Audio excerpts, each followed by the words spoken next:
The last train was never supposed to stop at platform 6.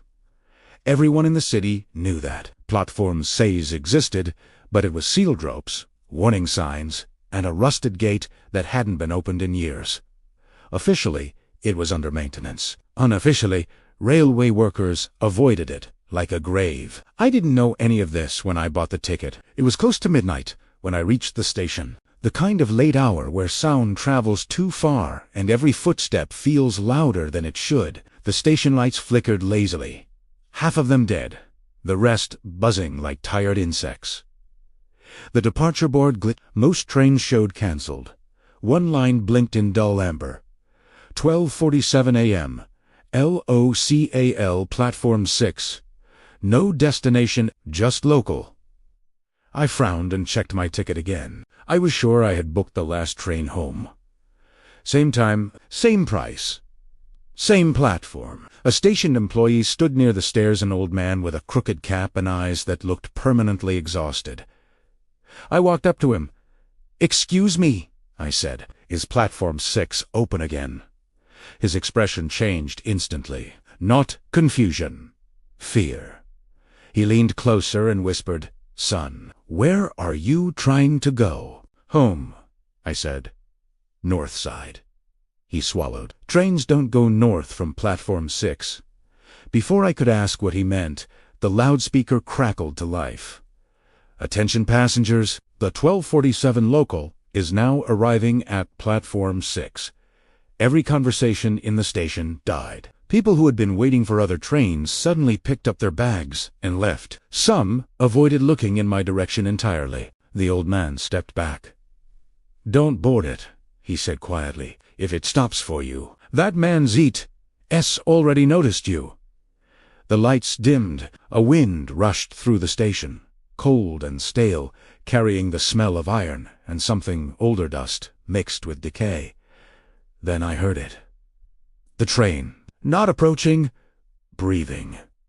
Metal groaned in the tunnel like something massive shifting its weight. The sound wasn't rhythmic like normal trains. It was uneben, hesitant, as if the thing pulling itself forward wasn't used to moving anymore. The gate to platform 6 creaked open by itself.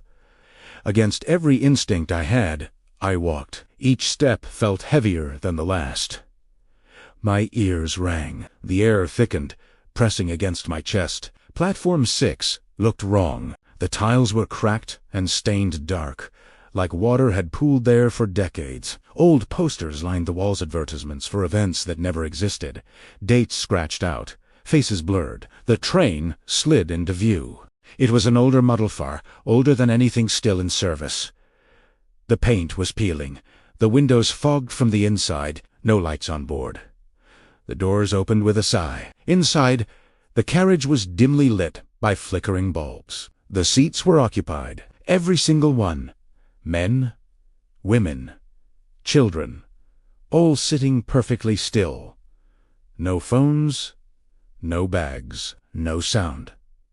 Their eyes were open, and all of them were looking straight ahead. I stepped inside. The doors closed behind me. The train jolted. As it began to move, the lights inside brightened just enough for me to see their faces clearly.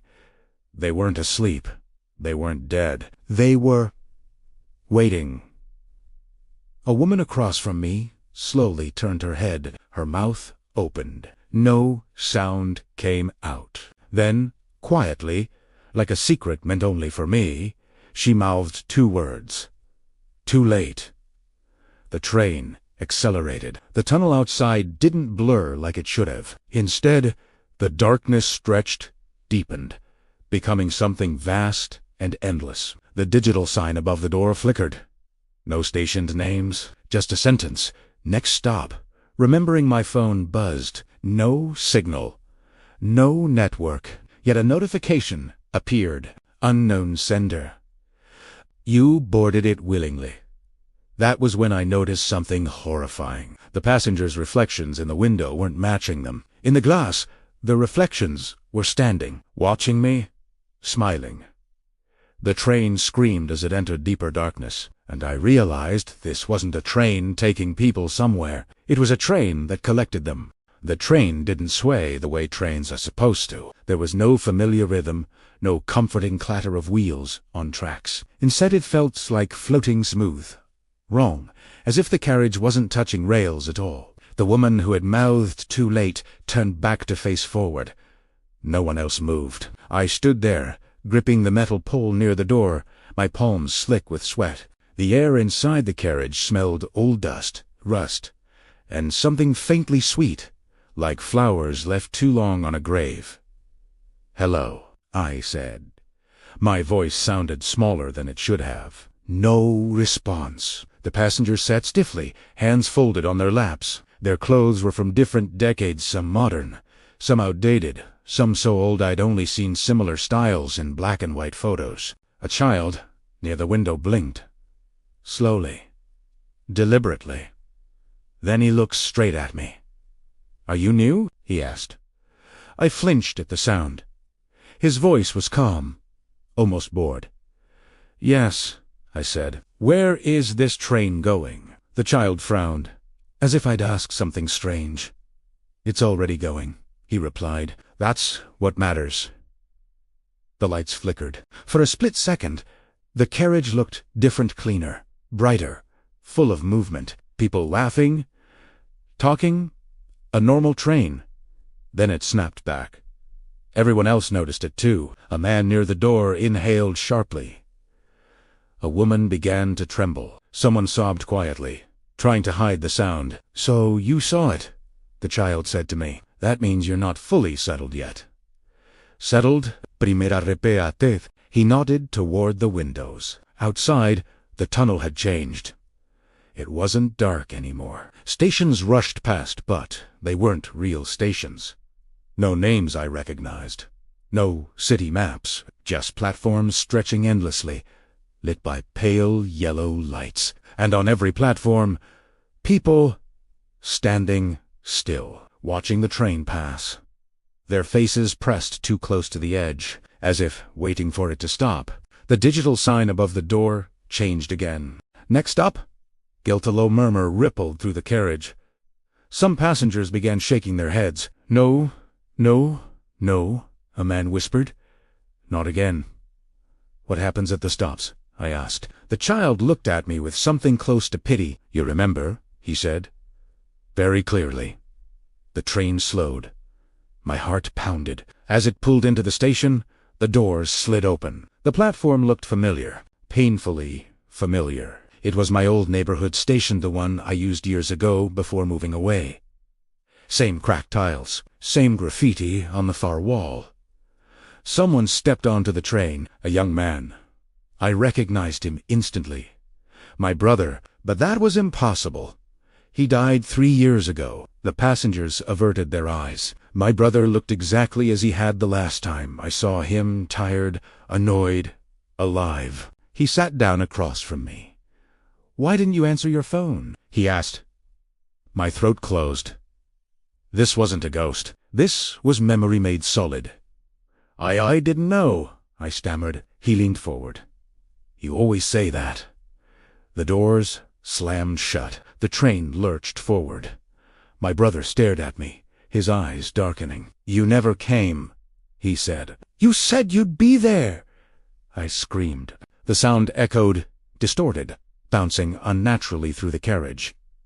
The lights flared. My brother dissolved into smoke, sucked back toward the window, leaving frost on the glass. The child watched silently. "That's how it works," he said. "The train feeds on what you carry." I slid down into a seat, shaking. "You can't leave until it's done with you," he continued. "Some people ride forever. Some change." "Change into what?" The child didn't answer. He pointed toward the front of the carriage. For the first time, I noticed the door marked "Driver Only." Something was standing behind the frosted glass. Tall, still, facing backward, watching the passengers instead of the tracks. The train screamed again, not metal on metal, but something closer to a voice trapped inside steel. The sign flickered once more. "Next stop." Regret the child stood up. "If you're going to try to get off," he said quietly, "you should do it soon." "Why?" I asked. His eyes met mine. "Because once the train learns you," he whispered, "it won't let you go." The lights went out, and somewhere ahead, the driver laughed. The darkness didn't come all at once. It crawled from the ceiling first, like ink spreading through water, swallowing the flickering lights one by one until only a dull red glow remained near the floor. The train kept moving, but now I could feel it every shudder, every unnatural curve, like it was burrowing deeper into something that wasn't a tunnel. The child stood near the aisle, steady despite the motion. "Don't look at the driver too long," he said softly. "That's how people forget where they came from." Too late, the frosted glass at the front door cleared for a moment. Not fully, just enough. The driver wasn't sitting. It stood, bent slightly forward, its hands wrapped around controls that looked more like bones than metal. Its body was stretched, elongated, as if it had been pulled too hard in opposite directions. Its face, there was a face once. Now it was worn smooth, like a mask rubbed blank by countless hands. And yet, I felt its eyes on me. Inside my head, memories stirred. Not gently, violently. "You feel it, don't you?" the child said. "The pull. What is this place?" I whispered. The child finally sat beside me. "This train doesn't move through cities," he said. "It moves through people." Around us, passengers began to react. A woman clutched her head, rocking back and forth. A man across the aisle started laughing too loud, too fast until his laughter collapsed into sobs. The train slowed. A station emerged from the darkness. This one was different. No signs, no benches, no exits. Just a wide, empty platform and a single clock hanging above it. The clock had no numbers, just one word carved into its face. "Stay." The doors opened, cold, lucid, in not Arab sense. Passengers stiffened. Some stood up immediately, drawn toward the doors with vacant expressions. Others shrank into their seats, covering their faces. "Why are they leaving?" "Primera asket. Primera asket." "They've been here too long," the child replied. "The train doesn't need them anymore." A man stepped off. The moment his foot touched the platform, his body collapsed inward, folding like paper, flattening into a dark stain that soaked into the concrete.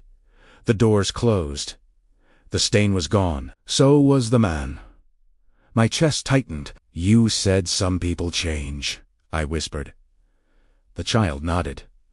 "Those who stay long enough become part of the route." The train lurched forward again. I felt something settle inside me, like a hook, like recognition. My thoughts felt heavier, slower, as if the train was memorizing me. I remembered moments I hadn't thought about in years. Times I didn't call back, didn't apologize, didn't stop. Each memory surfaced, sharp and clear, then slid away again. "Fed on. Can anyone escape?" I asked. The child hesitated. "Once," he said, "a long time ago." The lights brightened briefly, and for the first time I saw the child clearly. His clothes were old, his face tired, older than it should have been. "How long have you been here?" I asked. He smiled sadly, long enough to forget my station. The driver's door creaked open.